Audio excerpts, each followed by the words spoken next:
Ça y est, on vient d'installer Apple Music sur notre iPhone et on vous dit tout de suite à quoi ça ressemble.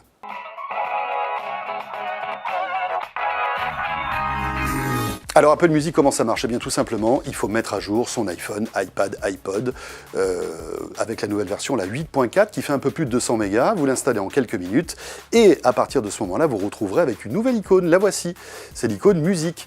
Vous cliquez dessus et là, vous allez commencer à configurer votre compte Apple Music. Un utilisateur, 9,99 €.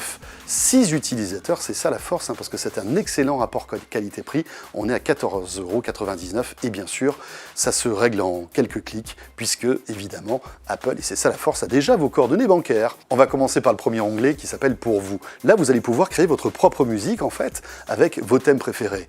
De la pop, du rock, de la variété française, pourquoi pas. Vous sélectionnez donc avec ces petits icônes la musique que vous aimez, après vous sélectionnez vos artistes, et à partir de tout ça, eh bien, Apple va mixer en fait vos thèmes et vos artistes préférés pour vous sortir un flux de musique et des artistes que vous allez pouvoir écouter. Alors, certains sont ceux que vous avez sélectionnés, et puis d'autres, ce seront des artistes qui seront vaguement ressemblants. Ça, c'est donc pour le premier thème. Le deuxième, ce sont les nouveautés. Là, bien sûr, de l'éditorial d'Apple, avec par exemple le dernier album de l'artiste qui est au top en ce moment, par exemple Taylor Swift, qui sera présente d'ailleurs sur le service d'Apple, et c'est une exclusivité puisque chez les autres, elle n'y est pas encore, ou bien ACDC, et là vous pouvez très facilement écouter les albums et rechercher les artistes que vous aimez.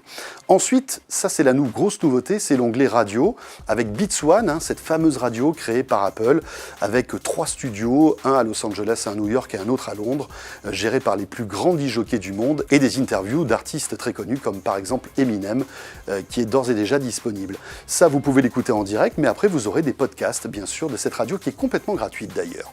Et puis, vous avez aussi d'autres radios thématisées, comme par exemple des radios de chansons d'amour ou pourquoi pas de dance. Quatrième petit onglet, c'est l'onglet Connect.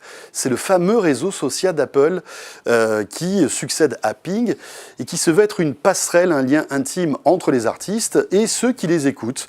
Vous allez pouvoir donc signifier à tel ou tel artiste que vous l'aimez, lui envoyer des petits messages et cet artiste, en retour, pourra par exemple envoyer des photos, des petites vidéos, etc. On va voir ce que ça donne.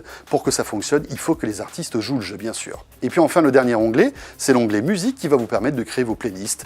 Là, rien de neuf sous le soleil, comme tous les services d'abonnement en streaming, vous allez créer votre playlist, que vous pourrez d'ailleurs télécharger si vous êtes hors connexion pour pouvoir l'écouter tranquillement. Et bien sûr, la force avec ce système d'Apple, c'est que vous pourrez retrouver toutes vos playlists très facilement sur d'autres appareils iOS à partir du moment où vous vous loguez avec le même compte. Ça marche aussi sur Spotify et Deezer, mais là, ça marchera aussi bien sûr avec Apple. Pour conclure, que penser donc de ce nouveau service Apple Music qui vient d'arriver? Écoutez, la prise en main est plutôt agréable, on vient de l'installer. Notre premier ressenti à chaud, c'est que voilà, il y a une abondance de services, de choix, 30 millions de titres. La qualité sonore, pour l'avoir un petit peu écouté, tout à fait correcte, le 256 kilobits AAC, eh bien voilà, tient la route pour la plupart des titres. C'est sûr que si vous êtes un fan de musique classique, vous sentirez peut-être les limites de cette compression, mais avec la musique actuelle, il n'y a pas de problème. À noter donc qu'il y a malgré tout des services qui sont gratuits, Beats One, et puis le fameux service Connect, le réseau social musical. Là, vous n'êtes pas obligé de vous loguer et de payer 9,99 € par mois pour en bénéficier. Et puis en revanche, si vous payez, là, vous avez accès à toute la musique et en plus à un catalogue de clips vidéo. Et ça, c'est la force aussi d'Apple Music, assez impressionnant. Il y a des centaines et des centaines de clips de vos artistes préférés. Voilà ce qu'on pouvait dire concernant Apple Music. Et puis bien sûr, on va suivre ça de près sur ZeroNet TV. À très vite.